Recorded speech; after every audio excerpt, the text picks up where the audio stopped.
Obrigado também pelo convite, a você, a Gustavo, todo o departamento de Física aqui da Universidade Tecnológica Federal do Paraná, um belíssimo campus, por sinal.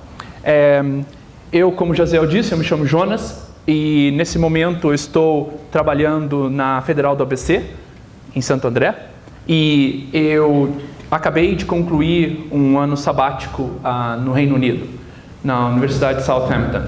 Eu irei falar melhor sobre isso no que se segue. O que eu pensei aqui é para falar para estudantes de engenharia, fazer-lhes, na verdade, um convite de considerarem a carreira científica. Para tal, eu gostaria de contar-lhes a minha experiência a fim de tentar motivá-los a isso. Bem, eu irei, de forma resumida, falar sobre as minhas experiências como estudante e também como pós-doutorando, tantas nacionais quanto internacionais. E uma das ideias, uma das motivações minhas aqui é tentar desmistificar um pouco essa ideia mirabolante que se tem atrás de cientistas e mostrar para vocês como os meus principais trabalhos, eles surgiram de contextos muito simples e muito naturais. Eu também gostaria de enfatizar, que eu acho algo importante, que não se faz tanto, enfatizar os meus fracassos, que embora não seja uma carreira tão longa ainda, como eles foram importantes para mim como cientista. E por fim, falar um pouco dos passos que eu pretendo dar no futuro, para que vocês tenham uma ideia, mais ou menos, de como uma carreira científica se desenvolve. Embora seja difícil de perceber pelo meu sotaque, eu sou mineiro, eu sou do sul de Minas. Nós, infelizmente, não temos as cataratas do Iguaçu, como vocês têm aqui, mas nós temos a Serra da Mantiqueira. Aqui vocês têm uma imagem de parte dela, uma belíssima região. E nós também temos cidades famosas na Serra da Mantiqueira, não é como Foz do Iguaçu, mas nós temos cidades conhecidas pelas estâncias hídricas. Aqui vocês têm um exemplo de uma bela estância hídrica na cidade de Caxambu, no sul de Minas. É também muito conhecida pelas suas pousadas. Resumindo um pouco mais, eu sou dessa pequena cidade chamada Cachoeira de Minas, uma cidade talvez 5 vezes menor do que Medianeira, com apenas 12 mil habitantes. Isso daqui é a Praça Central, como não pode deixar de faltar, com um coreto aqui, e vocês podem ver as montanhas que circundam a cidade. Essa imagem basicamente resume a minha cidade. Ela é famosa por um evento que acontece ali uma vez por ano, em junho, que se chama Fogueira de São Pedro, e é dita ser a maior do Brasil. É interessante e famosa no sentido de que ela atrai o mesmo número de habitantes da cidade nesse evento. Falando agora um pouco de mim como cientista, como o Jaziel disse, a minha alma mater é a Universidade Federal de Itajubá. Eu também fiz ali o meu mestrado na área de Física Teórica Ótica. Eu vou falar com mais detalhes sobre isso. Como vocês podem ver, é um campus também bastante arborizado, bonito, como o de vocês aqui em Medianeira. Avançando um pouco mais, eu fiz o meu doutorado integralmente na Europa, no contexto de um programa chamado Erasmus Mundus, em astrofísica relativística. Esse programa é famoso por captar talentos em todo o mundo e distribuí-los num consórcio de universidades espalhados por toda a Europa. Eu, em particular, escolhi estudar na Universidade de Roma, mais conhecida como Sapienza. Aqui vocês têm uma imagem do belo prédio administrativo da universidade, e também na ainda mais bela Universidade de Nice-Sophia-Antipolis, na Riviera Francesa. Aqui vocês têm uma imagem do chamado Château de Valrose, que quer dizer Castelo de Valrose, é onde se encontra o senhor reitor da universidade, bem como o setor administrativo. É um cenário belíssimo, porque a universidade está numa colina. E, em especial, o departamento de física, onde eu trabalhei, ficava quase no topo dessa colina. Isso era muito simbólico, porque para obter o conhecimento você precisava de esforço. Então isso já era literal, desde a subida que você tinha que fazer. E, inclusive, ao longo do caminho, havia fotos rindo das pessoas que tinham que parar para descansar. Realmente muito simbólico. Aqui estão alguns colegas no doutorado Erasmus que eu fiz. Aqui no fundo, infelizmente não está muito bem, mas vocês deveriam ver o Mont Blanc, monte famosíssimo da França. Nós estamos numa cidade chamada Les Houches, aqui numa escola, 2014. Esse senhor aqui ao centro se chama Remo Ruffini. Ele, talvez alguns de vocês já o conheçam por livros. Ele foi o meu orientador de doutorado. Aqui vocês podem ver esse rapaz aqui, Jaziel, e aqui sou eu. Indo adiante, depois do doutorado, em 2015, eu fiz um pós-doutorado, meu primeiro, nos Estados Unidos. Ali o meu interesse era unir as áreas de astrofísica relativística e óptica, que eu havia estudado no mestrado e no doutorado, e eu apliquei para uma bolsa do extinto programa Ciências Sem Fronteiras, e foi aceito. E eu fiquei um ano na Universidade de Towson, em Maryland. Aqui vocês têm uma imagem do belo campus. Eu trabalhei exatamente nesse prédio aqui, chamado Smith Hall, ao lado de uma pequena reserva ambiental. Foi um ano esplêndido. Um ano depois, eu voltei para o Brasil e iniciei um pós-doc na FAPESP, um pós-doc FAPESP na Universidade Federal do ABC, no campus de Santo André. Aqui vocês têm uma imagem da universidade. E como todo bolsista FAPESP, eu tentei aplicar para uma bolsa de pós-doutorado no exterior e eu tive a felicidade de conseguir. E eu escolhi trabalhar na Universidade de Southampton, que fica no sul da Inglaterra. Eu estive lá até recentemente, passei o último ano ali. Aqui vocês têm uma imagem da universidade, muito arborizada também, muito bonita e interessante, porque você não percebe onde a universidade acaba e a cidade começa. Isso é de propósito, porque eles querem mostrar a grande integração que existe entre conhecimento, universidade e pessoas. Bem, por que eu escolhi a área de física teórica e astrofísica relativística? Eu diria hoje, quando eu pensei nisso, que foi uma combinação de coisas. Primeiro, um talento natural, que foi grandemente incentivado e fomentado pelo meu primeiro orientador, o professor Vitório, da Unifei, e também oportunidades.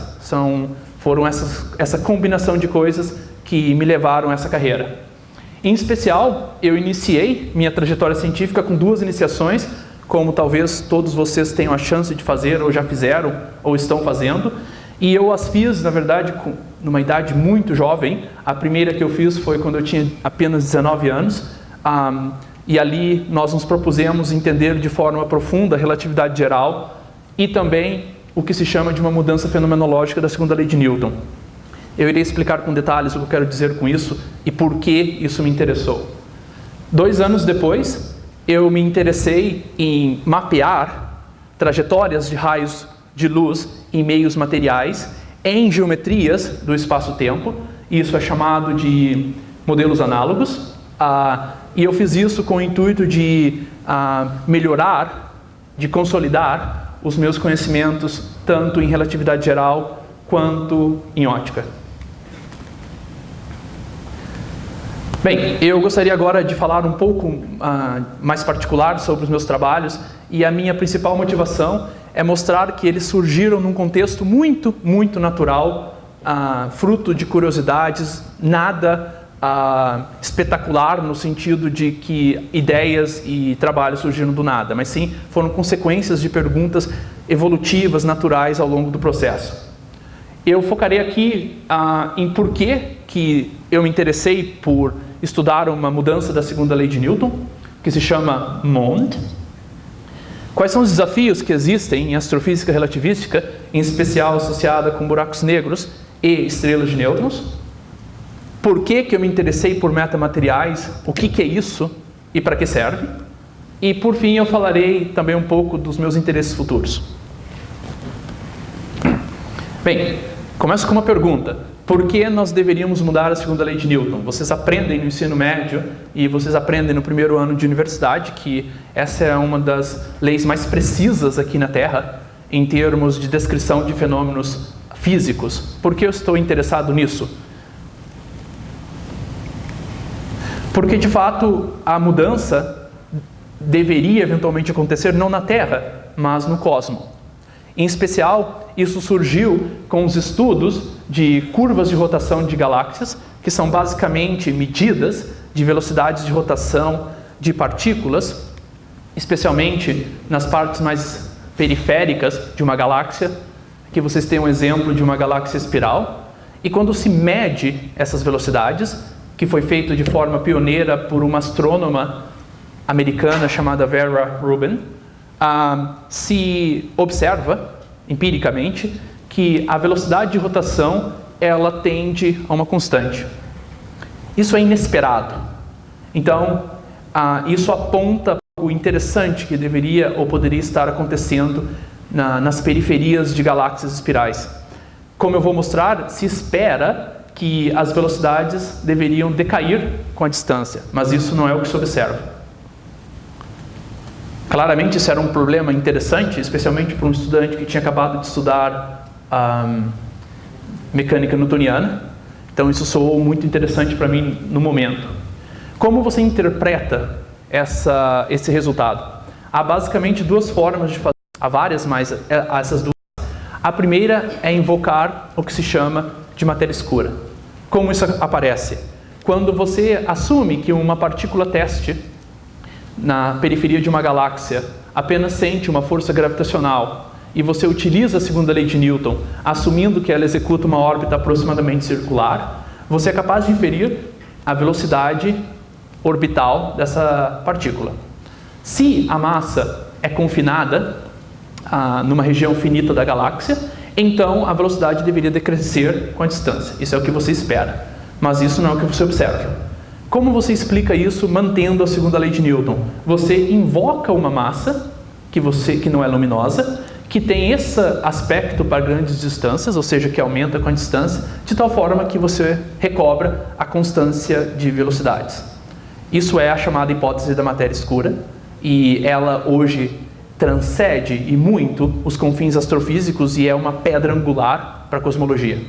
No entanto, ela tem uma consequência um pouco desagradável, que até hoje nenhum experimento de detecção direta de partículas candidatas à matéria escura detectou nada. Isto é, se construiu laboratórios avançados para candidatos à matéria escura e nada foi detectado. Isso não significa que matéria escura não existe, mas ao mesmo tempo abre a possibilidade para propostas alternativas. Nesse contexto, a mais conhecida é aquela proposta por um físico israelita chamado Milgram, em que ele sugeriu modificar a segunda lei de Newton, inserindo essa função aqui que depende de aceleração, de tal forma que em pequenas acelerações que estão associadas com esse A0, ou seja, grandes distâncias ao centro galáctico, a aceleração não é mais linear, mas seria quadrática. Se você assume isso, e você assume órbitas circulares, você mostra que existe uma constância natural para a velocidade orbital. E essa constância, essa velocidade depende apenas de um parâmetro A0 para uma dada galáxia com massa luminosa m, e você consegue mostrar que essa relação é verificada para todas as galáxias que foram medidas até hoje, assumindo que esse A0 seja consistentemente o valor de 10 a menos 10 metros por segundo ao quadrado. Então, você consegue, com apenas um parâmetro, explicar todo o espectro de observação de velocidades, assintoticamente. Isso que se dá o nome de MOND hoje. Naturalmente, você deve recobrar aquilo que você sabe de dinâmica newtoniana, e isso aconteceria numa situação em que a aceleração é muito maior do que a zero. Basicamente, a relação de Milgrom propõe um terceiro limite para a dinâmica newtoniana. Você conhece um com respeito a altas velocidades, relatividade especial, outro com campos fortes, relatividade geral, e eventualmente esse terceiro, pequenas acelerações. Mas para um físico, o que é interessante é propor formas de se testar essa proposta fenomenológica. De forma especial, o local ideal para se testar MOND, que é algo alternativo à matéria escura, seria um contexto em que matéria escura não existiria em forma significativa. Nós sabemos que esse deveria ser o caso no sistema solar, mas em termos de medida, de forma particular na Terra. Mas, na Terra, em geral, você esperaria que as acelerações, com respeito a um referencial inercial, fossem muito maiores que a zero. De fato, a aceleração gravitacional, aceleração da Terra em torno do Sol, dela em torno de rotação dela e do Sol em torno do centro de massa da galáxia, são todas maiores do que a zero. Então, se acreditou que isso seria infactível por muitos anos, até que, em 2007, um físico russo que trabalha no Canadá, chamado Ignatiev, mostrou que é possível, isso acontece de forma natural, ter acelerações muito pequenas, menores que a zero, em certos pontos na Terra durante certos instantes de tempo. Ele mostrou que isso acontece próximo dos equinócios e num intervalo, num tempo de aproximadamente alguns segundos, num volume cúbico, no volume de alguns centímetros cúbicos, pontos perto da Antártida e sua latitude correspondente, deveriam ter acelerações muito menores que a zero. Isso é muito interessante porque isso mostra que seria possível testar MOND aqui na Terra. No entanto, existe um problema intrínseco, que é a dificuldade de levar experimentos para esses lugares inóspitos, como, por exemplo, a Antártida. Nesse contexto, nós nos perguntamos se seria possível fazer com que se testasse essa proposta em qualquer instante de tempo, em qualquer lugar da Terra. E a resposta, essa foi a primeira pergunta que eu fiz na época, quando eu tinha 19 anos, na minha primeira iniciação, e a resposta é muito simples, é sim, porque nós temos um problema vetorial, de acelerações. Então, se eu conheço a aceleração resultante num dado ponto, eu posso inserir um objeto de tal forma que ele contrapõe a aceleração resultante nesse ponto e numa dada região eu tenho uma aceleração muito menor que a zero. De fato, nós propomos a inserção de um giroscópio e uma rede cristalina na sua superfície e propusemos analisar estatisticamente o movimento de partículas dessa rede nessa região de acelerações muito pequenas, porque eventualmente você poderia medir algo com respeito à mudança de dinâmica. Essa proposta ainda não foi executada, mas eu ouvi comentários de pessoas interessadas em fazê-la. Nós avançamos, isso eu fiz de forma mais recente, onde nós analisamos uma simplificação desse experimento com partículas teste em órbita na Terra para cancelar o campo gravitacional terrestre, por exemplo. E nós mostramos recentemente que você pode usar de forma parasitória, por assim dizer, um experimento proposto pela NASA para o teste do princípio de equivalência fraco, ou seja, a relação entre massa inercial e massa gravitacional. E nós mostramos que nesse experimento, sem fazer nenhuma modificação dele, você poderia falar também de MOND. Isso é realmente interessante porque torna ainda muito mais factível o teste dessa proposta. Nós estamos apenas esperando que a NASA libere algumas centenas de milhões de dólares para o projeto. Mas quando ela fizer, eventualmente isso vai ser um grande prospecto para esse teste, além de falar de forma fundamental do princípio da equivalência fraco, que é importante para teorias como teoria de cordas, por exemplo, e relatividade geral em si. Eu avanço agora para um segundo tema que me interessou na época do mestrado, que são metamateriais. Eu vou pôr aqui de forma linear, mas as coisas não aconteceram dessa maneira, mas por questões de didática eu farei. O que são metamateriais? Basicamente é um nome que se dá a um conjunto de meios que são apenas, que não são encontrados naturalmente na natureza, que são fabricados pelo ser humano, cujas propriedades dielétricas, isto é, propriedades de propagação de luz, são totalmente controláveis. Isso se originou com um trabalho de um físico russo chamado Veselago, nos anos 60, no final dos anos 60, que mostrou, que fez uma pergunta muito, muito simples. Você sabe que no meio isotrópico, a permissividade e a permeabilidade, eles se relacionam com o índice de refração como um produto. Então, se ambos forem negativos, eu poderia ter índices de refrações positivos, então propagações luminosas. Isso seria o caso? Se sim, o que aconteceria de diferente com respeito àquilo que se observa em meios usuais? Ele de fato mostrou que a luz se propaga, mas há efeitos notáveis. Um deles seria que índices de refração desse meio deveriam ser negativos. E também ondas e raios não são equivalentes no sentido de que eles se propagariam em direções e sentidos diferentes. Isso, claro, ficou no esquecimento por muitos anos, porque o que seria um meio com coeficientes dielétricos negativos? Se até o vácuo, a ausência total de matéria, deveria ter coeficientes dielétricos positivos.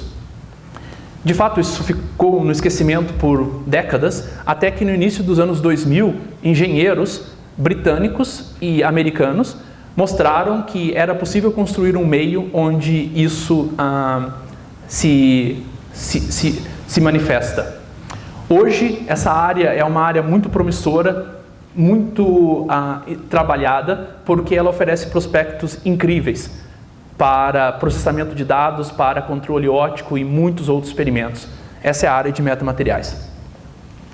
Aqui vocês têm um exemplo dos primeiros meios chamados de meta-átomos, construídos para se obter coeficientes dielétricos negativos. Basicamente são circuitos cujos comprimentos são menores que os comprimentos de onda da luz incidente, ou seja, estamos falando da ordem de nanomilímetros circuitos, e quando luz é incidida sobre eles, eles exibem esse comportamento aqui, o raio refratado, o incidido e o refratado, eles estão na mesma direção da normal, e para você explicar isso, você pode fazer com a lei de Snell, assumindo índices de refração negativos.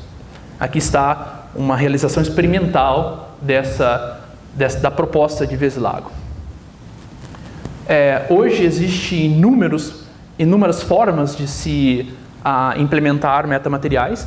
Um outro exemplo seria com os chamados meios empilhados, em que você escolhe meios específicos com permissividades e permeabilidades controlados e você os empilha com espessuras características. Quando você faz, você obtém um meio efetivo cujos coeficientes dielétricos são controlados também e com isso propriedades de luz também são controlados. Outro tipo de metamaterial, isso eu trabalhei de forma mais específica porque foi uma das razões que me levaram a Towson, os chamados meios automontáveis, que são ferrofluidos que têm nanopartículas magnéticas. Quando elas são recobertas de forma específica, você pode mostrar que na presença de um campo, elas formam tubos. E isso implica também coeficientes dielétricos controláveis. Como eu me deparei com esse universo tão incrível? Eu diria que foi de forma acidental. Nos meus estudos de iniciação científica, eu aprendi que o número de índices de refração de um meio está relacionado com uma equação chamada equação de Fresnel, e essa equação é de quarta ordem. Então, pode haver até 4 soluções para ela. Eu estava interessado, na época, num efeito chamado trirefringência, que é uma generalização do efeito de birefringência, que é um efeito conhecido, que você coloca uma imagem de um lado de um cristal e do outro lado você vê 2 imagens. Trirefringência, você deveria ver 3. Para entender esse fenômeno de trirefringência, o que eu precisaria fazer era simplesmente tentar encontrar maneiras de se obter 3 soluções reais para uma equação de quarto grau. Isso vocês aprendem, talvez, no ensino médio. E eu decidi investir um mês da minha vida estudando de forma muito particular essa equação de quarto grau, tentando impor 3 soluções reais. Quando eu fiz, eu me deparei com uma condição em particular, que era que um dos coeficientes dessa equação deveria ser negativo. Quando eu comparei com o modelo físico, isso levava a uma permissividade negativa. Na época, nós pensamos que isso era uma prova de que trirefringência não deveria existir, porque até o momento tudo que nós conhecíamos tinha permissividades positivas, mas depois, estudando melhor, nós descobrimos o mundo de metamateriais. Então foi algo que veio até mim de forma natural. Isso foi o que eu fiz no mestrado. Em particular, essa figura que me valeu o título de mestre. E aqui vocês têm um exemplo de um meio que seria trirefringente, porque se vocês olham em qualquer direção dentro desse cone aqui, vocês vão ver 3 intersecções, uma com cada curva. Isso seria o efeito de refringência. Nós mostramos que isso pode ser importante também em vários outros contextos, porque está associado com a possibilidade de velocidades de fase muito pequenas. Essas velocidades, por exemplo, aqui tendendo a zero. Isso significa que com esses meios você poderia parar ondas. O que significa parar ondas? Significa que você pode ter uma implementação de uma bateria ótica. Isso e outros efeitos nós comprovamos, inclusive a factibilidade desse efeito, num trabalho muito recente, mas também no meu trabalho de mestrado. Esse efeito de trirefringência me levou a me interessar por eventuais testes experimentais, e isso foi uma das motivações que me levaram a Towson. Ali eu também trabalhei com a simetria de propagação de luz, e eu estava interessado numa simetria total, de tal forma que se a luz propaga numa direção e sentido, ela não pode propagar na outra.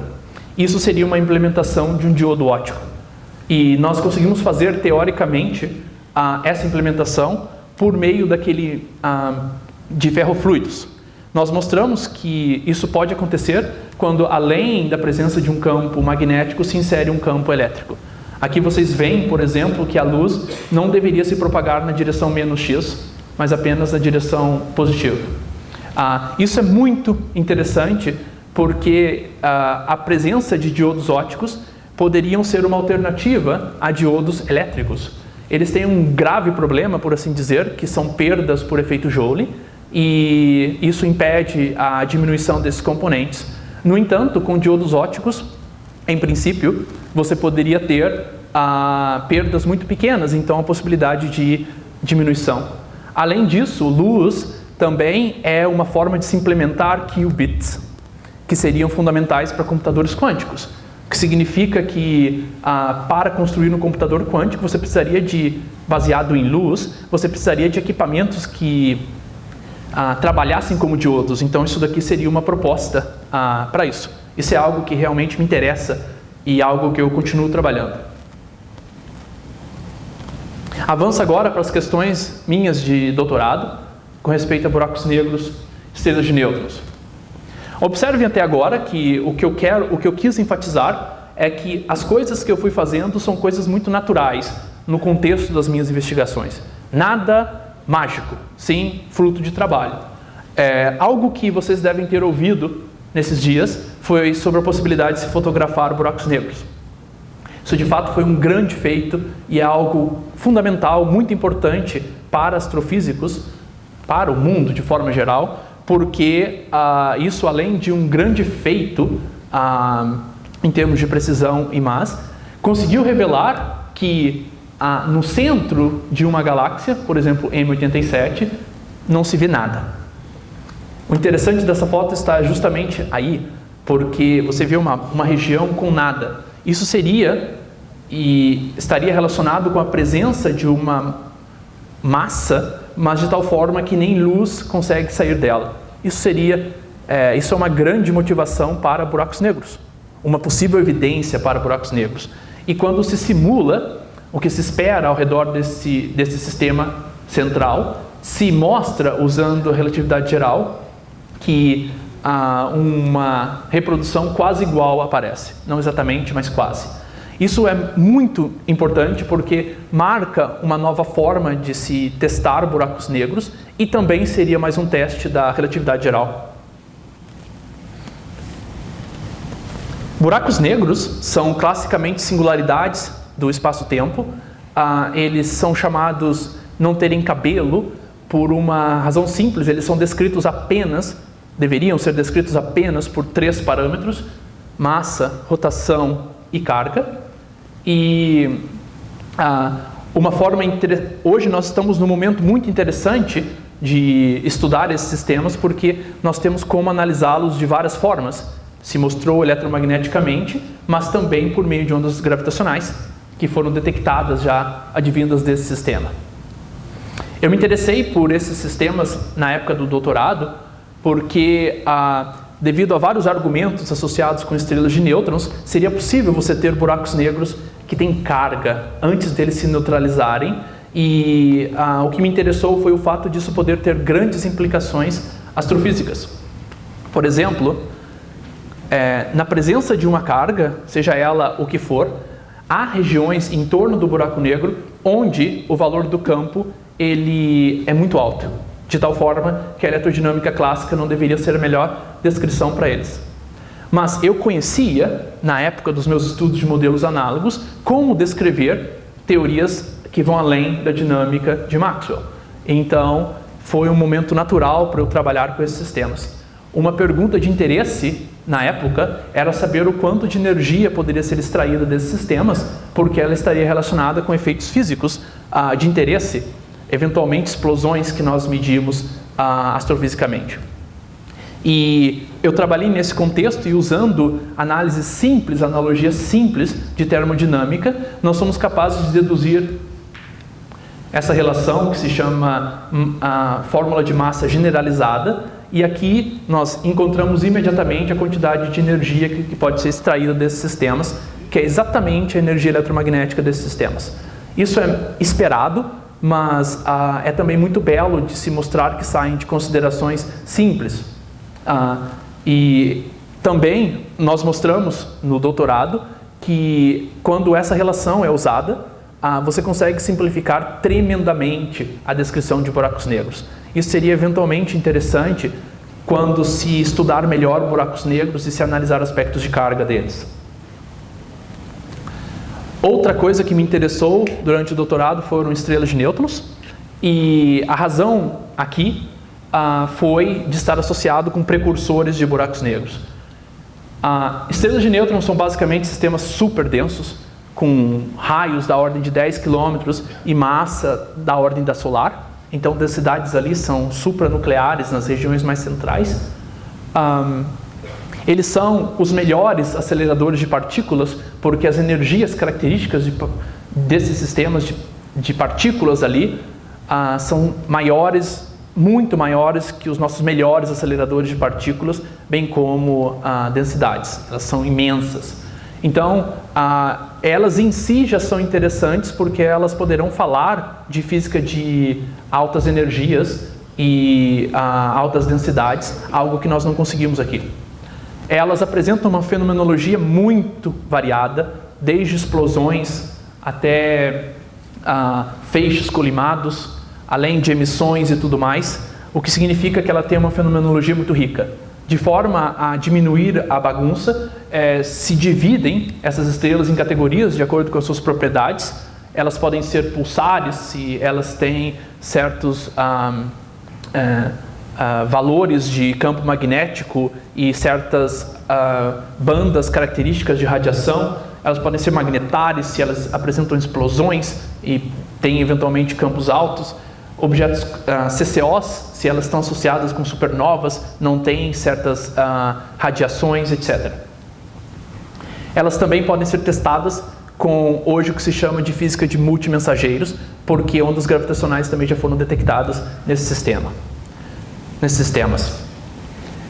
Eu me interessei por isso porque naquele momento estávamos na iminência de se detectar ondas gravitacionais, bem como o fato de que se você tem uma fenomenologia tão rica, você deveria ter uma constituição desses sistemas tão ricos também. Em forma especial, isso seria o caso se esses sistemas pudessem ter diferentes fases, se eles fossem estratificados. Então, eu me interessei nesse contexto devido a essa forma heurística de se pensar, Se você analisa com a melhor teoria que nós temos de física de matéria superdensa, que seria cromodinâmica quântica, transições de fase são possíveis ali. Então isso é uma coisa razoável. Por que seria interessante falar dessas transições de fase em estrelas? Porque eles podem levar a efeitos que são observados. Ou seja, é interessante para um físico porque você pode propor algo e propor também formas de se testar. Em especial, a presença de transições de fase num sistema como uma cebola, por exemplo, poderia levar a afetar grandemente várias quantidades, como explosões, como também ondas gravitacionais. Mas como um físico, você tem que modelar essa proposta, e isso foi basicamente o meu maior desafio doutoral. Eu basicamente passei 1 ano e meio da minha vida tentando fazer isso, mas felizmente nós conseguimos criar um formalismo que explicasse de forma autoconsistente um sistema com várias fases. Inclusive, nós analisamos questões de estabilidade desses sistemas e mostramos que a presença de transições de fase são muito relevantes para eles. De fato, essa questão é relevante de analisar sistemas com transições de fase, porque você consegue agora analisar algo que vai além de matéria hadrônica. Você poderia falar de efeitos mais gerais de matéria superdensa, você aprenderia mais sobre matéria superdensa, algo que você não consegue fazer em laboratórios terrestres. Você também, como consequência, aprenderia mais sobre físicas de superfícies, porque, eventualmente, quantidades que moram nessas entrefases poderiam existir ali, e você consegue extrair testes adicionais à teoria de Einstein. Então, você tem muitas motivações para isso. Só que, naturalmente, eu não consegui fazer isso tudo durante o meu doutorado, então eu me propus a continuar isso. Foi isso que me levou ao UFABC. Ali e também a Southampton. Ali eu me dedico até hoje a questões dessa natureza de sistemas estratificados e como conectá-los com observações. Nós já conseguimos avançar grandemente e encontrar formas de se testar aspectos internos dos sistemas. Isso é muito relevante porque se pensava que poderia fazer apenas em sistema nas superfícies deles, mas certos observáveis você consegue extrair informação interna que te ensinaria mais sobre matéria superdensa. Também, uma coisa que nós estamos fazendo é tentar conectar certos paradoxos, certos puzzles observacionais com essas quantidades estratificadas, entre elas glitches, que são mudanças abruptas de estrelas. Também a gente tem interesse em ir além de uma hipótese de sistema puramente fluido e investigar se eles poderiam ser sólidos. Isso seria rico interessante para se aprender melhor sobre aspectos de matéria superdensa. E por fim, também avançar com restrições macroscópicas combinando esses sistemas. Isso eu estou fazendo agora. Os meus interesses futuros são o seguinte: em 2 meses eu irei para a Polônia, para Varsóvia, para começar um novo desafio pós-doutoral no famosíssimo Centro Nicolau Copérnico. Ali a ideia nossa será basicamente usar sinais de ondas gravitacionais para restringir fases, transições de fase nesses sistemas. Eu também tenho grandes interesses em avançar com tecnologias de metamateriais, especialmente focados em eventuais computadores quânticos e dispositivos mais eficientes, como por exemplo placas solares, etc. E também propor e conduzir experimentos terrestres para poder se testar MOND, que se falaria então de matéria escura. Um interesse meu também muito grande seria orientar alunos. Observem que esses interesses são natural consequência de tudo aquilo que eu estudei e trabalhei ao longo desses anos. Mas também nem tudo são flores, ok? Eu gostaria de enfatizar isso. Há também fracassos, mas eu gostaria de mostrar como eles podem ser importantes.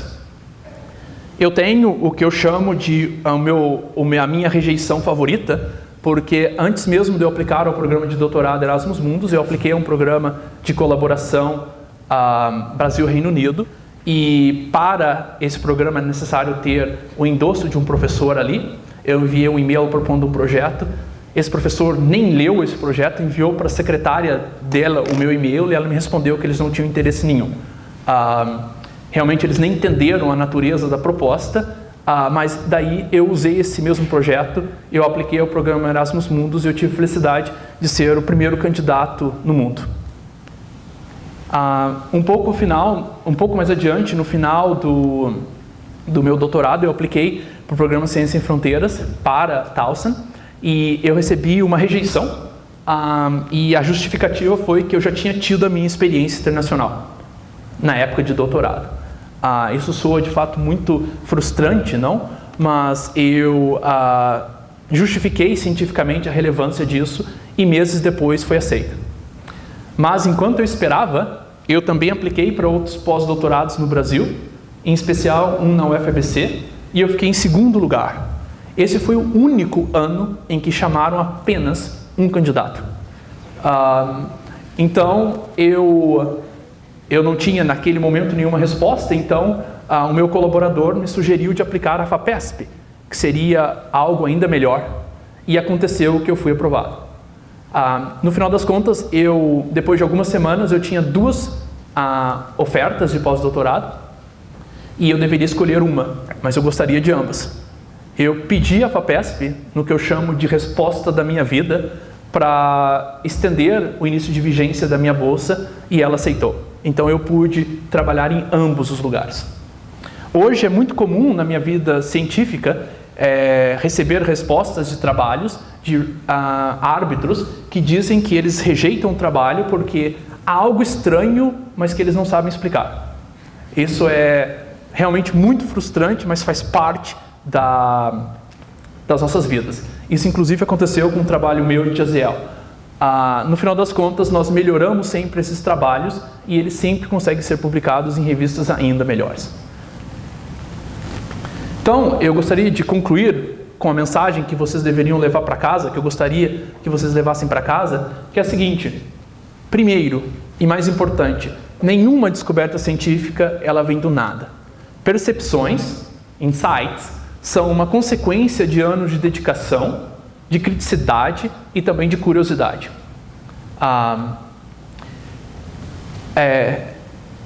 Outro mito associado com a vida acadêmica de cientista é que você não vive, porque você dedica todo o seu tempo à pesquisa. Eu discordo, porque eu vivi muito durante o doutorado, eu diria, usando meus anos de pós-graduação, eu diria que foram os anos mais felizes da minha vida. Eu pude conhecer o mundo, os meus maiores amigos são dessa época.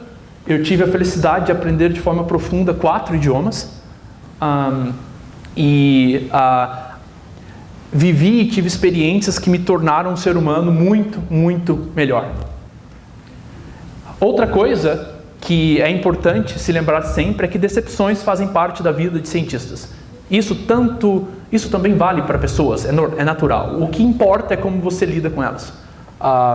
No meu caso, felizmente, eu sempre consegui convertê-las em coisas ainda melhores. Outra coisa importante para cientistas, que cientistas deveriam saber, é que, em geral, tudo é impossível até que é feito. Isso, na verdade, é uma grande mensagem de ânimo para cientistas, porque dificuldades não deveriam limitar o poder das suas mentes e as suas curiosidades. Outra coisa que pode soar um pouco contraditório é eu convidar vocês para serem cientistas nesse momento triste, decepcionante que o Brasil se encontra em termos de pesquisa. Mas felizmente, nós falamos uma linguagem universal, de tal forma que nós não estamos limitados a um país. O mundo todo é nossa possível casa local de trabalho. Isso significa que, se infelizmente o Brasil não valoriza, há outros países que valorizarão. E por fim, eu mantenho o convite para que vocês considerem a carreira científica, porque nós ainda temos muitos desafios, tanto em astrofísica, quanto metamateriais, cosmologia, física de partículas, todas as áreas. E nós precisamos, desesperadamente, de pessoas criativas e ousadas. Nós não estamos mais no momento de ciência em que apenas uma pessoa consegue fazer tudo. Nós precisamos, hoje, avanços só acontecem com esforços coletivos. Nós precisamos de físicos, de matemáticos, de engenheiros, de cientistas da computação, de químicos para lidar com problemas.